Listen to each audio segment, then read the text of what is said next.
The waiter bowed and left. For a moment I considered asking Mr. Ambrose what was the matter. I hesitated briefly, looking at his chiseled granite face. I hesitated for an instant too long. Pushing back his chair, he rose. I'm tired, Mr. Linton. I'm going back to my cabin. You should, too. When we arrive in England, we still have a long coach journey ahead of us. His dark eyes met mine, holding them for a moment. And we'll have a lot to discuss. Before I could say anything, he was gone. I shrugged. It wasn't as if this was the last chance we would ever get to talk. I'd have to get to the bottom of what was the matter with him sooner or later. But it could just as well be later as sooner. Besides, I had to admit, a few more hours of rest would probably do me good. My muscles still ached from pushing the draisine up those hills, and all I wanted to do was lie down and relax. When I stepped out onto the deck, Mr. Ambrose was nowhere to be seen. Strange. Why was he in such a hurry to disappear? Was he avoiding me? But why would he do that? The question kept nagging at me, even when I had entered my cabin and lain down. No matter how much I tossed from side to side, or how many blankets I pulled over myself, I couldn't find sleep. The sun started to sink and disappeared behind the horizon, and still my eyes hadn't closed. Mr. Ambrose's strange behavior continued to gnaw at me. Besides, the roar of the steam engine was doing its best to keep me awake. It felt like trying to go to sleep with a raging rhinoceros next door. In the end, help came from unexpected quarter, the sea. As time passed, its motion became more turbulent, its rush became louder, until it tuned out the drone of the steam engine. The repetitive up and down of the waves, instead of making me sick, turned out to be comforting, like the movement of the cradle, lulling a child into sleep. Don't worry so much about Mr. Ambrose. Whatever his problem is, he'll calm down. Everything will be all right. With that comforting thought, I drifted off into sleep. I awoke, startled into consciousness by the ring of a bell. A bell, but why would I hear a bell? There was no church in the vicinity, was there? No, of course there wasn't. I was on a ship. The Urania. Did ships have bells? And when did they ring? Surely not for a wedding. It was then that I noticed that the motion of the waves had once again changed. Before, it had been like a mother, rocking a child to sleep. Now, it rather resembled a mother bent on infanticide. Over the roar of the sea I could hear thunder rumble in the distance. And were those running feet outside my cabin? Yes, they were, and they were coming closer. With an almighty crash, my door burst inward, slamming against the wall, and there, framed in the doorway stood Mr. Rickard Ambrose, his silhouette only visible for a moment as lightning arced across the sky. Then he disappeared into darkness, and I only heard his voice, cold and controlled, "Get up. A storm is coming." Man and woman.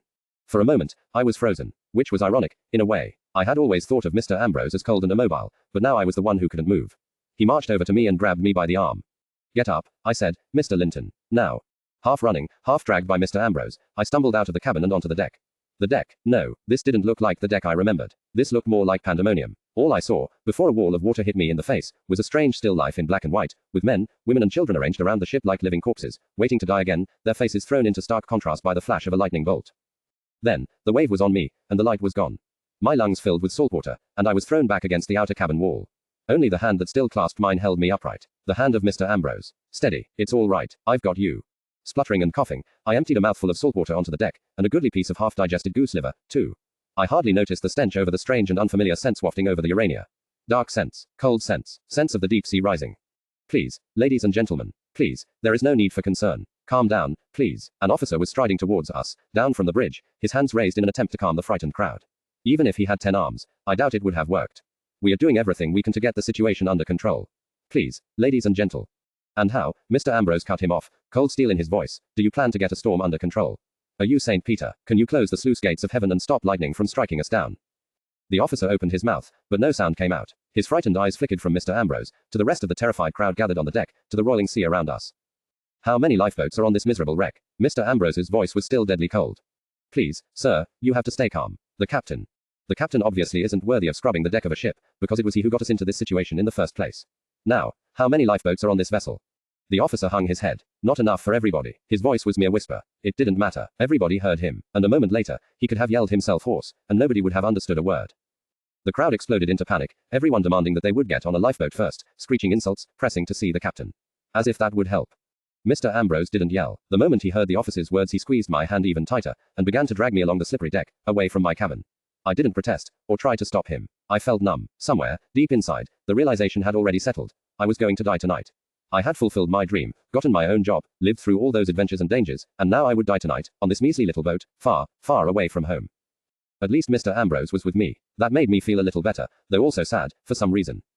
Why? Yes, that was the reason. I didn't want him to die.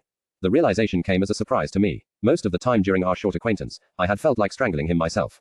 But now that the sea was about to choke him for me, I didn't want it to happen. And yet, I was glad that I wasn't alone. Strange, very strange.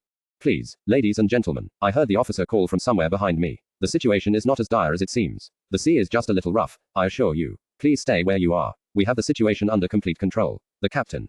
Where are you going? I yelled to be heard over the howl of the wind. He says we should stay where we are. He also says they have the situation under control. His voice had never sounded like this before. Even when he had been furious, it had always been a cold fury, cold, precise and calculated. This wasn't calculated. It was out of control. It was almost as if he was showing emotion. I, on the other hand, couldn't feel anything, not even fear. I was beyond that now. I could hear our fate in his voice, and if you already knew you were doomed, what was the point of being afraid? I grasped his hand more tightly. Where are we going? I asked, more because I wanted to go inside, away from the cold, than because I really wanted to know his destination. If I was going to die, I wanted to damn well spend my last few minutes in a warm, comfy cabin, and I wanted him with me. But he turned his head from left to right, not giving the cabins a second glance. His eyes were wild, as if desperately searching for something. I don't know, he growled. There must be something, some way too. You can't just. Another voice, amplified by a speaking trumpet, rose over the raging storm and drowned out his stuttered exclamations. Attention, attention, please, ladies and gentlemen. This is the captain speaking. This vessel is nearing a storm that we might not be able to circumvent. Please remain calm. Everything is being done to ensure your safety. Everybody proceed to the lifeboats, please, and prepare to embark, in case of an emergency. Women and children first. This is an order. Mr. Ambrose's head snapped around to the origin of the voice, as if he were Tantalus starving in the underworld and it had just offered him a slice of apple pie. I thought he would start running in that direction, but no, he started to drag me off again, heading away from the voice, not toward it. Soon, we were back at my cabin. Mr. Ambrose ripped the door open and pushed me inside. Stepping in, he slammed the door shut behind him. Suddenly, the howl of the storm and sound of the thunder were muted. It felt like another world, a warmer, safer one. If not for the bucking of the ship beneath us, I might have believed we were far, far away from danger. I might have believed we were not going to die. I was glad Mr. Ambrose had brought me in here. This was what I had wanted. To not be out there, in the cold and wet, at the end of my life. I smiled at him in silent thanks, but he glared back at me as if I had offended him somehow. Well, he demanded, what are you waiting for? Strip. I blinked. This wasn't what I had been expecting. Strip, sir. Strip what? Your clothes off, of course. My clothes. Yes, your clothes. Get out of those ridiculous army trousers and into a skirt. Right now, Mr. Linton. This didn't do anything to detract from my confusion. You want me to put on a skirt, sir? Are you deaf? Yes, a skirt, a dress, a hat and all the rest of it. All those things that make a girl actually look like one, and not some cheap imitation of a man. Slowly, anger started rising up inside me. I had wanted to spend my last few minutes of life in peace and quiet, and here he was, insulting me, trying to get me to do the very thing he had forbidden me from doing for weeks now. And for what? Because I wasn't worthy to die in a man's shoes and trousers. Well, I snapped, you'll have to do without the entertainment of a charade, I'm afraid. I'm not playing dress up for you. Lord, we're about to die. What is going on in that sick head of yours? I told you to strip, Mr. Linton. Strip and put on women's clothes. This is an order. Do not call me Mr. And I do not care if it's an order or an anchovy. I'm about to drown and don't have to do another word you say. He advanced towards me. His eyes were beyond wild now. They were dark pits of death, as dark as the sea that was about to swallow us up. Put on girls' clothes. Now. I stepped forward, too, facing him directly. No, I will not. I would not, even if I had them, which I don't. What? Use your head, if it hasn't turned to a block of stone yet. Where should I get girls' clothes from? I didn't take anything onto the ship with me. I only have the clothes on my back, nothing more. But, he looked around, frantic ice in his eyes. You must have something. A dress, or a nightshirt, or anything. My hand hit him in the face with enough force to make him stumble back 3 steps. You bastard, I shouted. We're about to die. Do you understand? Die. I don't care about what clothes I wear. I care about. I stopped. What did I care about? I couldn't really find the words for it. But as I gazed up into his deep, dark eyes, I thought I found at least one of those things in there. You must have, he muttered, as if he hadn't even registered the fact that I had slapped him. You must have some girls' clothes. No, for some reason, my voice was suddenly soft, hardly loud enough to be heard over the roar of the storm in the background. Why do you care? They're clothes, sir, just clothes. Almost involuntarily, my hand reached up to clasp his trembling fingers. It's what's underneath that matters. Not right now, he murmured, his voice more controlled again, but just as ferocious as before. Don't you see, Mr. Linton? The captain said, women and children first. Women. It took a moment for the penny to drop. I had gotten so used to my disguise, to pretending that I was a man, that I hadn't even thought of the meaning of those words. Women first. I was a woman. I could get a place on one of the lifeboats. I can survive this. My eyes, which had reached out into the far distance, snapped back to Mr. Ambrose. But he can't. He seemed to read the thought on my face. Mr. Linton, he said, his voice colder than I had ever heard it, you will be on one of those lifeboats. No discussion. This is an order. You can order as much as you want, I whispered. I don't have any girls' clothes. Nobody will believe I'm a woman. They will. I will make them believe. Why do you care anyway? My voice suddenly sounded hoarse. Was I catching a cold? Well, on the bright side, it wouldn't really matter, because I would be dead soon. Why do you care if I survive? If I drown, at least you'd be rid of me at last. He took a step closer. His dark eyes, burning with cold fire, didn't leave mine for a second. Maybe I don't want to be rid of you. I had to swallow. It was hard. And maybe I don't want to leave you behind. He went rigid, as if suddenly paralyzed by some hellish poison, or a heavenly one. Mr. Linton, I Suddenly, the ship, hit by another wave, gave a violent lurch, and I was hurled forward, towards Mr. Ambrose. His arms came up reflexively to catch me and, just as reflexively, his lips parted. There I hung, limply, in his arms. The force of the wave was spent. I was no longer being forced forward, and yet I was, by another wave, a wave of unknown emotions welling up inside me, keeping me moving, until his face and mine were just inches apart. I stared into his fathomless, sea-colored eyes and saw in him volumes of unspoken words. For just the briefest of moments I thought I felt a gentle caress of his lips on mine, then, another wave hit, and I was thrown back, away from him. Crying out, I reached for something, anything to hold me upright and grabbed a coat hook on the wall. With my other hand I reached up to brush my lips. God almighty. Mr. Ambrose, too, had grabbed a coat hook to hold onto. He let go of it now, and fixed his eyes on me. The shock of the second wave seemed to have shaken him out of his momentary paralysis. He grabbed my hand. What are you doing? I demanded, my voice breathy. His hand tightened around mine. I'm going to see to it that you survive this night. I said I didn't want to leave you. The fire in his eyes sparked in a way that was both infinitely hot and infinitely cold. Is that so? Well, you are just going to have to, Mr. Linton. You can't make me. There you're wrong. Before I could say or do anything, strong arms took hold of me and I lost my footing. It took a moment to realize. Mr. Ambrose had swept me off my feet. I was so stunned, I didn't even contemplate my natural response, which would be bash his head in with a parasol. But since I didn't have a parasol, that wasn't really an option, anyway, was it? Crash. Dazed, I watched him kick open the door and march forward. He was moving as if I weighed no more than a feather, and in a heartbeat we were outside again. If anything, the chaos had increased. The waves were twice as high as before, high enough to easily reach over the railing and roll over the ship's wooden deck as if it were already part of the ocean. The passengers were all crammed together in one corner beside two flimsy-looking boats, secured to the deck by ropes. Each and every one tried to jostle forward, to get into one of those fragile promises of safety. Nobody paid attention to what we were doing, and that was a good thing. With me slung unceremoniously over his back, Mr. Ambrose marched right up to the door of the cabin next to mine and drew back his foot. It came forward again in a lightning-fast movement and connected with the door with a thunderous crash that nobody noticed over the roar of the wind and the sea. Mr. Ambrose, I protested. That's Lady Timberlake's cabin. Exactly, he said, and drew his foot back again. That's why I'm kicking the door down. Once more, his foot shot forward. Crack. The door burst inward, splinters of wood from around the lock flying everywhere. Not waiting for me to protest again, Mr. Ambrose marched inside and slammed the door behind us. For a moment, we were in darkness. Unlike my cabin, where I had left a lamp burning, Lady Timberlake's cabin was not illuminated, and even though there was a window, no light came out of the dark storm outside. The clouds had long blocked out the moon and the stars. They were gathering to cast the world into shadow, to use it as the dark anvil for the bright hammer of lightning. Suddenly, Mr. Ambrose slid me off his back and more or less shoved me away. Panicking, I tried to grab him, but caught only empty air. Mr. Ambrose. I turned my head left and right, but could see only black. I didn't want to be alone, not in this dreadful chaos of death that was coming down on us. Mr. Ambrose, where are you, sir? Silence. Where are you, darn it? Without warning, a light flickered to life in the corner of the room, and I had to shield my eyes from the bright invasion. Mr. Ambrose stood there, holding a safety lamp, next to a large trunk that stood open beside Lady Timberlake's bunk bed. As I watched, he bent down and pulled out something enormous, pink and frilly, which glittered in the lamplight. He held it out to me. Put this on. There was no doubt in his voice, no room for hesitation or argument. It was a command, and I didn't care. I crossed my arms in front of my chest. Never, I didn't want to leave his side. I couldn't. Besides, I, unlike poor old Lady Timberlake, actually had some dress sense. He took a step forward, the dangerous glint in his eyes intensified 1,000-fold by the light of the lamp he held up. The flickering flame shone on his face and gave it a whole new appearance, the sharp angles thrown into clearer contrast, the hardness now more clearly visible than ever before. You are going to change into female attire this minute, Mr. Linton, or I swear, by all the banknotes of the Bank of England, I will rip your clothes off and stuff you into a skirt myself. Do you understand? At any other time, the thought of him ripping my clothes off might have unleashed a torrent of forbidden images and dreams. Not now, though. Now, there was a real torrent coming for us. From somewhere not far away, I heard wood splintering, and the ship shuddered. It wouldn't be long now. Do you understand, Mr. Linton? He repeated, enunciating each word, his teeth clenched. I couldn't escape his penetrating glare. And somehow, I found, I couldn't deny him. Why yes, sir. Adequate. He nodded, turning on his heels and marching towards the door. I'll be waiting outside, he said over his shoulder. Don't take too long. Your dressing room is sinking. Asterisk tilde asterisk tilde asterisk asterisk tilde asterisk tilde asterisk. I stepped out onto the deck. Mr. Ambrose already awaited me. You took your time, he observed. It was difficult to get the dress on, I said, my voice as lifeless as the rest of me. The buttons are at the back. There were so many things I should have said, yet that was all I could think of. The buttons are at the back. The ship swayed, and I grabbed the doorframe to steady myself.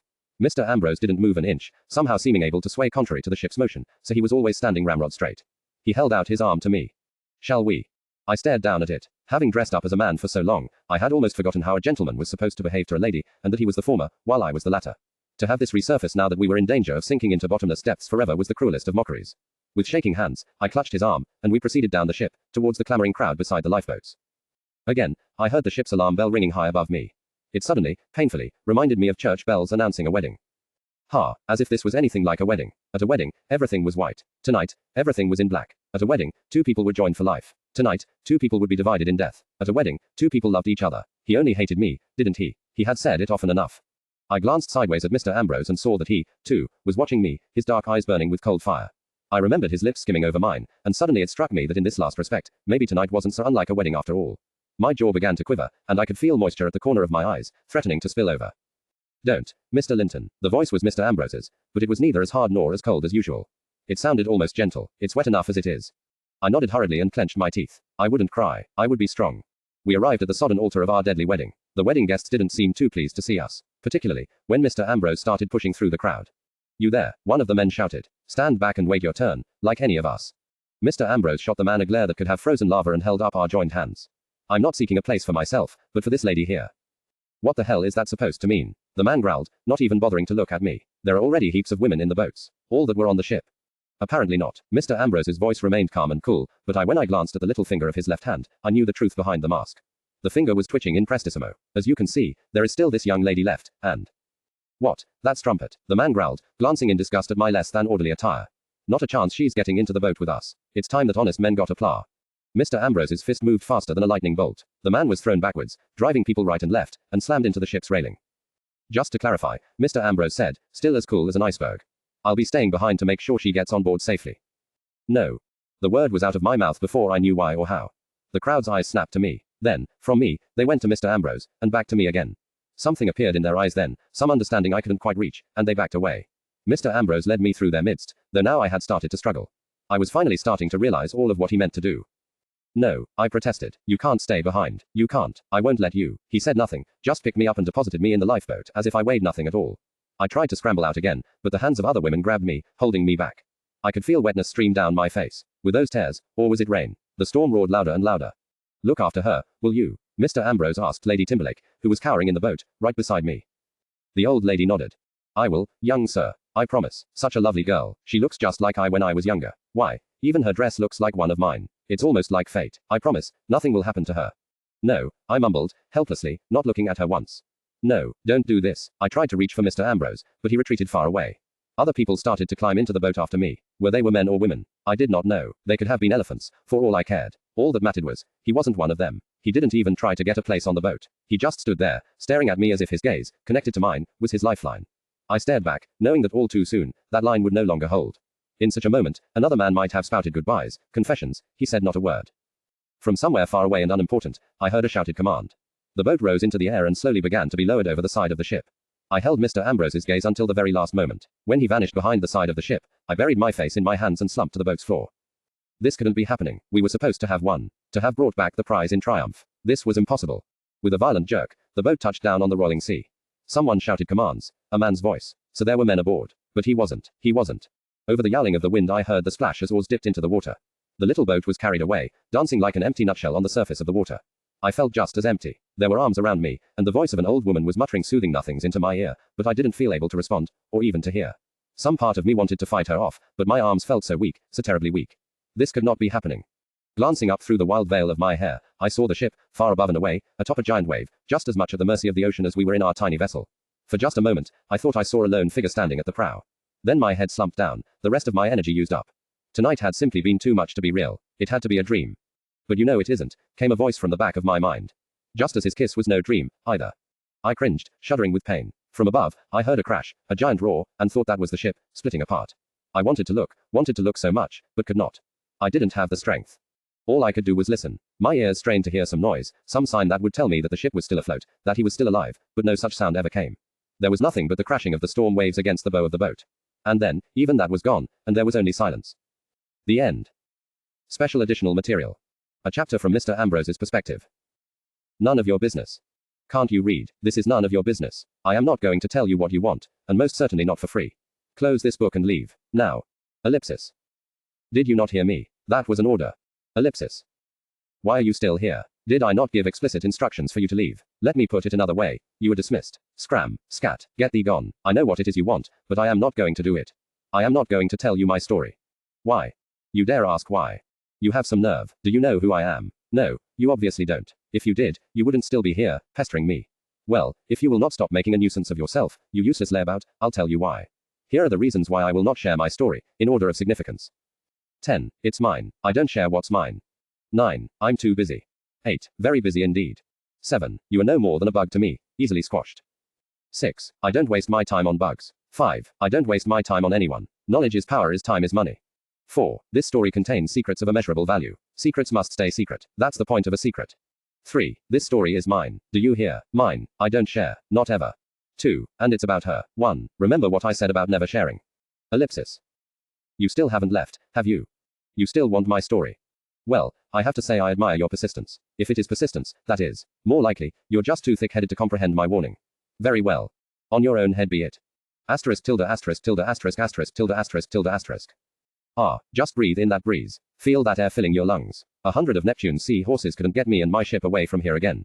Old Blighty, England, home, there she is. Isn't it a wonderful sight, sir? Silence. And the weather, perfect for a coming home. Perfect for anything really. Smell that air, will you? I tell you, there's no air anywhere in the world like good, clean English air. Don't you think so, sir? Silence.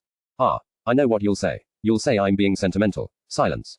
But it ain't that, sir. I swear, it ain't that. This old sailor's been all around the world, from the Cape of Good Hope, which didn't inspire me with much hope, let me tell you, to the rocky cliffs of Norway and back again, and let me tell you, there's no place like Old Blighty. Silence. The green hills, the fields, the decent ale, and the people. The people are always friendlier at home, don't you think? I always say the French are stuck up, the Germans stiff, but Englishmen, you won't find a single Englishman who isn't kind, polite and warm. Stone cold silence. No wonder, considering, who wouldn't be cheerful on such a wonderful day? Ah, just breathe in the breeze, sir, breathe in the breeze. Isn't that wonderful weather, sir? Icy eyes turned on the captain of the ship. My icy eyes. Which part, captain? The fog, the cold wind, or the drizzle? The captain, apparently immune to all forms of sarcasm, smiled brightly. All of it. Isn't it wonderful to be back in England? Admit it, you don't get weather like this anywhere else. I shook my head to rid myself of the worst of the incessant wetness, and pulled my hat deeper into my face. Indeed you do not. Aren't you happy to be back home, Mr. Ambrose? I threw the captain another look. England is many things, but certainly not my home. I don't have or need one. Ah, come on, sir. A huge hand slammed into my back, and I had to suppress the instinctive reaction of grabbing it, twisting it and forcing its owner to his knees with a gun put to the side of his head. Old habits die hard. Everybody has a home. After all the time you've been away in the colonies, I'm sure your family is going to give you a big, warm welcome back. Your mum and your old man will be tickled pink to see you. Captain. Yes, Mr. Ambrose, sir. We're very close to the shore now. Yes, I know, sir. But do you also know what that means, Captain? I'm afraid not, sir. I gave the man a very meaningful look. It means that I don't need you anymore to reach my destination. Shut up or I will throw you over the side. Yes, Mr. Ambrose, sir. Of course, Mr. Ambrose, sir. After that, the captain didn't seem to feel quite so jovial anymore. He made himself scarce. I didn't even glance at his retreating back. Instead, I continued to stare at the distant cliffs of Dover, rising in front of us out of the mist. Home. A foreign concept to me. After years in the colonies, what was there about this place that could be home to me? How about the Bank of England? Not a bad thought, actually. I would have to see what could be done about buying it. Sahib. Still, I didn't turn. There was no need. I knew that voice coming from behind me. Yes, Kareem. The captain says we will approach the coast in about half an hour. He asks if you wish to land in London, or a place called Dover. London, Kareem. I paid for the whole trip across the Atlantic, and I don't plan to get off this ship before I reach my destination only to have to hire a coach to go the rest of the way. Yes, Sahib. There were a few seconds of silence, and this time, they didn't just come from me. Sahib. Yes, Kareem. Do you think he's waiting for us? Dalglish, I mean, does he have a surprise waiting for us? I glanced at my bodyguard. Behind the bristly barrier of his beard, his black eyes were narrowed, staring suspiciously at the shore.